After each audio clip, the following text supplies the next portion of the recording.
Kisah Orang Kudus. Hari ini, tanggal 7 April. 1. Santo Yohanes de la Salle. Pengaku iman. Ia adalah anak sulung dari sebuah keluarga bangsawan yang kaya raya. Yohanes Baptista lahir di Reims, Perancis pada tanggal 7 April tahun 1719. Kekayaan orang tuanya kiranya menjadi jaminan kokoh bagi masa depannya. Orang tuanya bercita-cita agar Baptista menjadi seorang ahli hukum. Untuk itu, semenjak kecil Baptista telah menerima pendidikan di rumah di bawah bimbingan seorang guru ahli. Neneknya pun cukup berpengaruh selama bertahun-tahun awal kehidupannya. Pendidikan awal dalam keluarga ini berhasil menanamkan dalam dirinya kemampuan menilai makna kekayaan keluarganya sebagai sesuatu yang fana belaka. Baptista sebaliknya lebih tertarik pada kehidupan rohani. Semenjak kecil ia tertarik menjadi seorang imam. Setelah menanjak besar, Baptista menjalani pendidikan calon imam di Seminari Santo Sulpius di Paris. Tetapi pendidikan dan persiapannya untuk menjadi imam ini dihentikan sementara karena orang tuanya meninggal. Ia terpaksa meninggalkan seminari untuk kembali mendampingi adik-adiknya di Reims, kota kelahirannya. Dua orang saudaranya kemudian menjadi imam dan saudarinya Rosemary menjadi biarawati tarekat Santo Agustinus. Beberapa tahun kemudian, Baptista kembali ke seminari dan ditabiskan menjadi imam di Reims pada tahun 1778. Sebagai imam baru ia bekerja di Katedral Reims. Perhatiannya pada pendidikan kaum miskin sangatlah besar.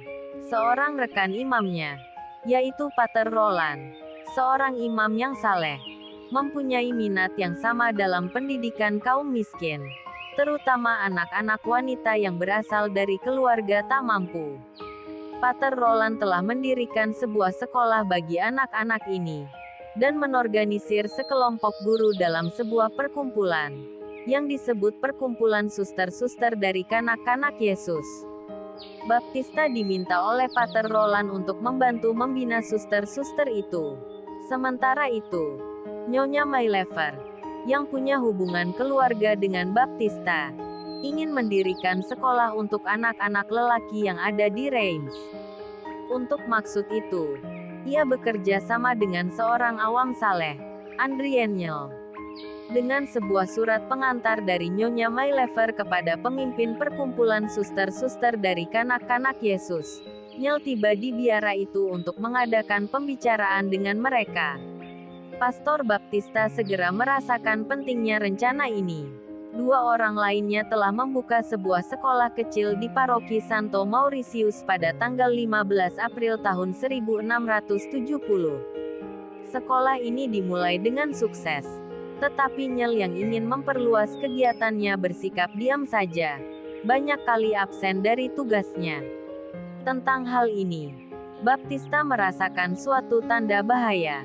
Tetapi sebagai seorang guru yang tulen, ia tetap tabah dan teguh sambil mengumpulkan beberapa guru muda di rumahnya. Ia mendidik guru-guru muda itu menjadi guru-guru yang benar-benar tangguh, beriman, ramah dan bertanggung jawab, demi keberhasilan pendidikan anak-anak. Guru-guru muda yang berhasil dikumpulkannya menjadi perintis lembaga Baptista. Pada tanggal 24 Juni tahun 1680, Baptista mendirikan perkumpulan bruder sekolah-sekolah Kristen. Sistem pendidikannya disusun dengan statuta sekolah-sekolah Kristen. Kerasulannya di bidang pendidikan kaum muda, terutama yang miskin, sampai kini masih diteruskan di berbagai negara. Lembaga pendidikannya tersebar di Paris pada tahun 1699. Di Saint-Denis pada tahun 1709 dan diterima oleh Tahta Suci pada tahun 1725.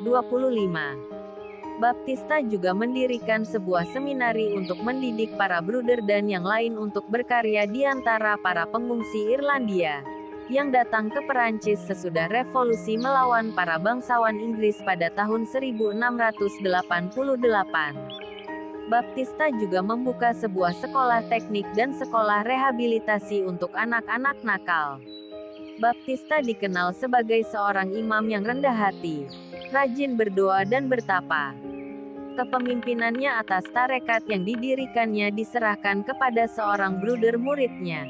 Ia sendiri memusatkan perhatiannya pada kehidupan rohani dan menulis banyak buku pendidikan.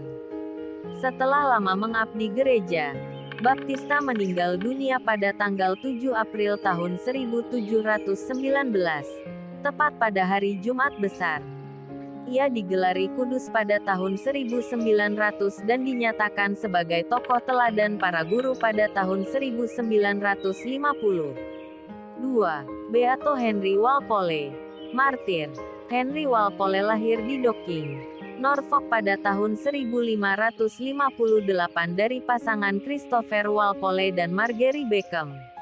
Ia terhitung sebagai salah satu martir yang menambah keharuman sejarah gereja Katolik di Inggris selama kekuasaan Elizabeth pertama. Setelah menyelesaikan studi hukumnya di Universitas Cambridge, ia masuk seminari di Reims, Perancis pada tahun 1582. 2 tahun kemudian ia pindah ke Roma dan masuk Serikat Yesus. Setelah menerima tabisan imamat di Paris pada tahun 1588, ia bekerja selama beberapa tahun di Lorraine. Dari Lorraine ia dipindahkan ke Nederland. Di sini ia dipenjarakan selama 1 tahun oleh orang-orang Calvinis. Setelah dilepaskan pada tahun 1590, ia ditugaskan mengajar di seminari-seminari Inggris, lalu di Sheffield dan Valladolid di Spanyol.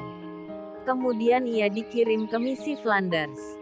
Akhirnya ia diizinkan untuk pulang ke negerinya sendiri pada bulan Desember tahun 1593. Situasi politik di Inggris pada masa itu panas oleh berbagai pergolakan. Imam-imam ditangkap dan dibunuh. Begitu tiba di Inggris pada tanggal 4 Desember tahun 1593, Henry ditangkap dan dipenjarakan selama 24 jam. Mulanya ia dipenjarakan di York, lalu dipindahkan ke Tower London. Di sini ia dianiaya oleh Richard Topcliffe agar bisa memberitahukan nama teman-temannya. Setelah 1 tahun, ia dikirim kembali ke York untuk hukuman percobaan dan hukuman gantung. Akhirnya ia dihukum mati di York pada tahun 1595. Pada tahun 1923 Paus Pius ke-11 tahun 1922 sampai tahun 1939 menyatakan dia Beato Santo Yohanes de la Salle dan Beato Henry Walpole. Doakanlah kami. Kakarla Channel.